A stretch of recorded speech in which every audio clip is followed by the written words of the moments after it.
As we heard quoted moments ago, when Justice Thomas was in this room, in front of this committee, nearly 32 years ago, he had some observations about his confirmation proceedings.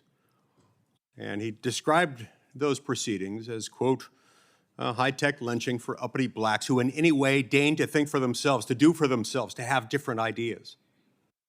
He then described the consequences for doing those things.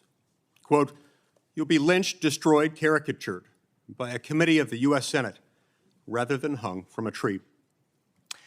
Now, more than 3 decades later, that observation remains tragically relevant. Today's hearing and the radical left's continued attacks on Justice Thomas and his wife, Ginny, over the last 31 and a half years are part of a sustained, hateful attempt to discredit an honest man and a principled jurist.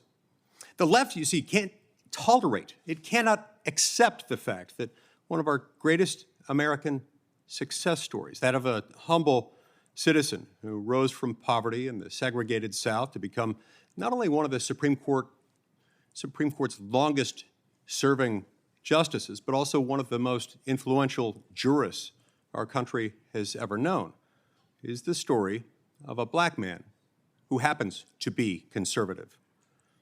Now, those leading the charge against Justice Thomas would have us believe that he simply couldn't think for himself, that he can't think for himself, and so his wife and his white friends must tell him what to think. And the truth is, the left simply disagrees with his decisions and with the decisions of our current Supreme Court.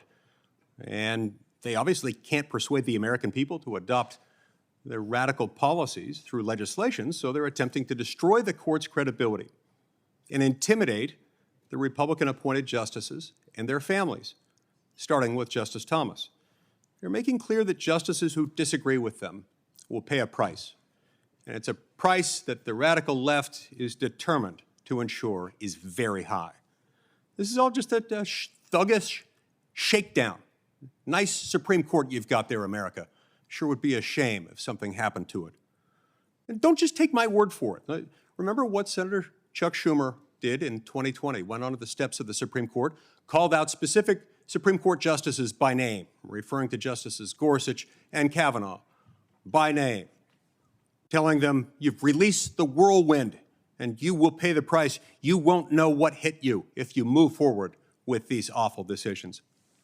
Then in August of 2019, 5 Democratic senators, including 4 members of this committee, submitted an amicus brief to the Supreme Court of the United States. An amicus brief in which it leveled a threat, saying, change according to what we demand, or else the court is going to have to be, quote, restructured in order to reduce the influence of politics. Since the leak of the Dobbs draft opinion 1 year ago today, the justices and their families have endured constant protests at their homes, their churches, even their children's schools. There was even an assassination attempt against Justice Kavanaugh. And of course, when I say the justices in this context, I don't mean all of them, I mean the Dobbs majority justices, as only the dissenters in that case have been spared the rage machine's bullying, threats, and intimidation tactics. As Justice Alito recently observed in his comments to the Wall Street Journal,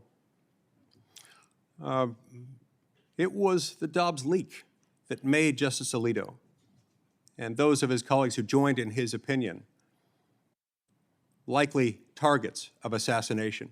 As Justice Alito explained, quote, it was rational for people to believe that they might be able to stop the decision in Dobbs by killing one of us. Astoundingly, with that conversation fresh in our minds, Democratic senators are now threatening to defund the Supreme Court's requested police protection of the justices and their families unless they adopt specific measures that those senators demand. All these tactics, of course, are meant to harass and intimidate the court, specifically the justices appointed to the court by Republican presidents, and force them to impose the left's radical policy agenda on the American people, not through the legislative process, but by judicial fiat. The left has carefully coordinated these attacks with an increasingly compliant left-wing media. If you read articles from sources like the New York Times, Politico, and outlets like ProPublica, you'd think that the Supreme Court justices appointed by Republican presidents are universally reckless and corrupt, and those nominated by Democrats universally conscientious and virtuous. That bias becomes apparent both in what receives coverage and in what doesn't. One justice appointed by a Democratic president failed to recuse when her husband's law firm had cases before the court. One failed to disclose the sources of her spouse's income. One traveled for free with wealthy friends, including stays at the homes of prominent attorneys whose firms have cases before the Supreme Court. You wouldn't hear any of that from the biased media or congressional Democrats who conveniently point only to Republican-appointed justices when demanding their reforms to the court. No, I raise these examples not to accuse the court of being systemically corrupt or broken in any way. No, it's neither of those things. Let me just finish my statement if I could.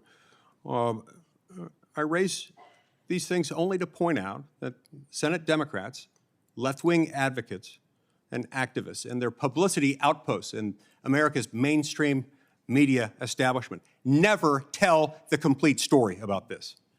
And by telling only half the story, they reveal their true purpose, which is not to tell the truth, but to punish their political enemies. We cannot afford to delegitimize and denigrate the court in this way. It must stop. Thank you, Mr. Chairman.